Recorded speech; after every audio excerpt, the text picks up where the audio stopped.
But yeah, you keep getting tickets and not paying them, then you keep driving. I call it driving while poor. You got a ticket for driving with no valid operator's license and no license plates. We get lots of these. I call it driving while poor. These are under Three Rivers ordinance. I just lost Mr. George. Driving without a valid license is a misdemeanor. It's punishable by up to 90 days in jail and fine of up to $100. Carries 2 points. And it goes on your driving record. Improper plate. Scott stated she knew it belonged on a Tahoe. She stated she had no license, but believed she had a right to travel. Let's see if I can get Mr. George back here to help me. We got logistical issues of getting people up here. There's one small elevator.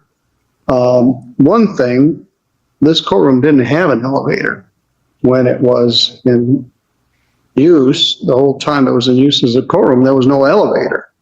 There was a narrow wooden staircase full of stacks of paper from a clerk's office, which would be where the fire would have started if this courthouse would have burned down. That was theoretically a fire escape. All right. Apparently she is here and she's getting printed. And I lost Mr. George, so I don't know where to go with Miss. He'll be back, but one brief suggestion, Your Honor, and I don't, maybe we can address this another day. Maybe we can operate with that door closed, or maybe it's just me, but it's constant like. All right. Good morning, Daniel. We could try that. Every time they open and close it, we'll see what that's going to do. So, well, let's try it. Much better. Yeah. Much better. It is an improvement. We'll see what happens every time they clang it in and out. Okay. It's way quieter in here. Yeah, much better.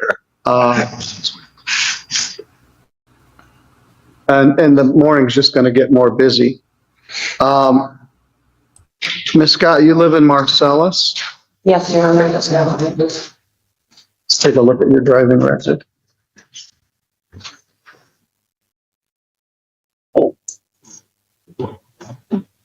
You don't have any points. You have $1,071 of unpaid fines. No valid ops, no proof of insurance, no proof of insurance. Back to 2000. Here, the judge clarifies a major legal myth. While the US Constitution protects your right to travel freely between states, it does not guarantee a right to drive. Operating a motor vehicle on public roads is considered a regulated privilege. This means the state has the full authority to require a license, insurance, and proper plates to ensure everyone's safety on the road. 2021. So you could go to jail for this because you keep driving and you don't pay the fines, and there's a right to travel. There certainly is, but there isn't a right to drive. Can I do a payment today, Your Honor? What's that? Can I do a credit card payment today, Your Honor? Well, I could wipe these out with a jail sentence if you'd like. You could just do like 10 days and I could wipe out all your fines. No, I have a whole family. I can't just. Yeah, I bet. But yeah, you keep getting tickets and not paying them, then you keep driving.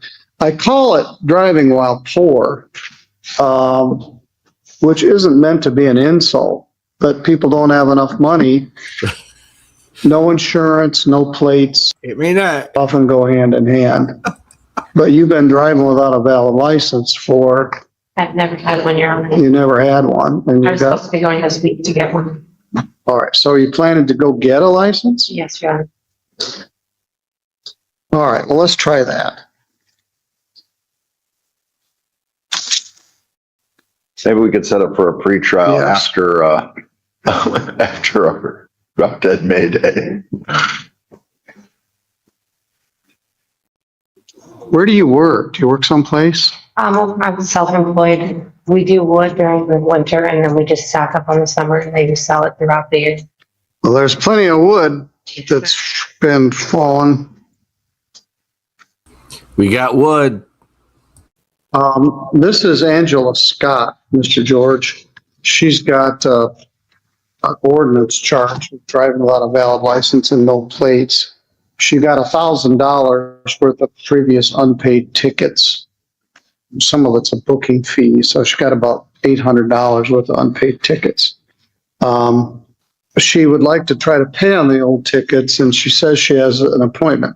Tell me about your appointment with the SOS. Have you actually made an appointment? Yes, it's for, I'm pretty sure it's for this coming Wednesday. In a move toward restorative justice, Judge Wiley points out that Michigan law has evolved. The state no longer suspends licenses just for unpaid tickets. Instead of sending Scott to jail to wipe out her debt, he gives her an exit ramp. By continuing the case to May 26th, he's giving her the chance to get a valid license and plates. It's a performance-based deal. Show the court you are legal and avoid the cycle of jail and debt. At the Bureau over there in Dewatchek. All right. In the old days, it wouldn't. Wow. That is really cool. I mean, it's not cool that you are under attack, but that warms my heart. Thank you. Give you a license if you had unpaid tickets. They called it fail to comply with judgment, and they would suspend your license for unpaid tickets. They don't do that anymore, but you have some old Cass County tickets that might be jamming you up also. I agree. If you got unpaid tickets, they shouldn't give you a driver's license. I think these are the ones in Castle. But they changed the law. So it would be great if you could come in here and show that you have a valid license and valid plates. So I'm going to continue this for a pretrial. I don't have a calendar here. This bench hasn't really been set up good for me yet. So let's see what we got. I'm going to set this for a pretrial when I don't have prelims and pre-exams. I'm going to set it for May 26th. Did you end up cutting a lot of wood after the tornadoes? Yes, we did, actually. I was surprised.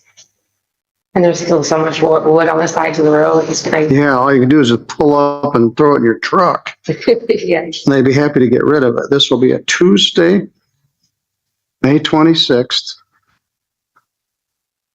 2026 at 8:30, courtroom C, pretrial conference. Mr. George will be here. Bring license and plate info. Now, on the driving suspended merry-go-round, it's hard to get off of it. So I want you to go to the SOS, do what you need to do. Even if you only get your temporary permit, bring that also. This hearing captured something the judge himself called driving while poor, a phrase he used not as an insult, but as a reflection of a cycle courts see constantly. People fall behind on fines, lose access to legal driving privileges, keep driving because life still demands transportation, and then collect even more tickets that push them deeper into the system. What made this case interesting is that the judge recognized that reality while still making clear that the law has limits. Sympathy does not erase the requirement to have a valid license, insurance, and proper registration. One of the most important moments came when the defendant mentioned her belief in a right to travel. The judge immediately clarified a legal distinction that often gets misunderstood online. The Constitution protects a person's right to move freely between states, but operating a motor vehicle on public roads is considered a regulated activity. In other words, people may have freedom of movement, but driving itself comes with conditions set by the state, including licensing, insurance, and valid plates. Courts consistently treat driving as a privilege tied to public safety, not an unrestricted constitutional right. At the same time, this hearing showed a more practical and human side of the courtroom than many people expect. The judge could have imposed jail time immediately. In fact, he openly stated that repeated violations and unpaid fines could justify incarceration. Instead, he tried to create a path out of the cycle, Rather than simply punishing the defendant for old debt, he focused on whether she was now attempting to become compliant. Once she explained that she had scheduled an appointment with the Secretary of State to obtain a license, the tone of the hearing shifted from punishment toward accountability and opportunity. Another key point was the judge's explanation of how Michigan law has changed over time. Years ago, unpaid court debt often automatically triggered license suspensions under failure to comply rules. But Michigan reformed many of those practices because they trapped low-income drivers in endless debt and repeated criminal charges. The judge acknowledged that reality directly. Instead of insisting on immediate payment of every old fine, he continued the case and essentially offered a performance-based resolution. Come back with proof of a valid license and plates and demonstrate real effort to follow the law moving forward. In the end, the hearing became less about ideology and more about breaking a pattern. The judge understood that jail would not magically solve poverty or transportation problems, but he also made clear that continuing to drive illegally would only make things worse. His solution was simple: stop the cycle before it escalates further. Get legal, get licensed, bring proof back to court, and for one moment, the courtroom stopped feeling purely punitive and instead felt focused on giving someone a realistic chance to correct course before the system swallowed them completely.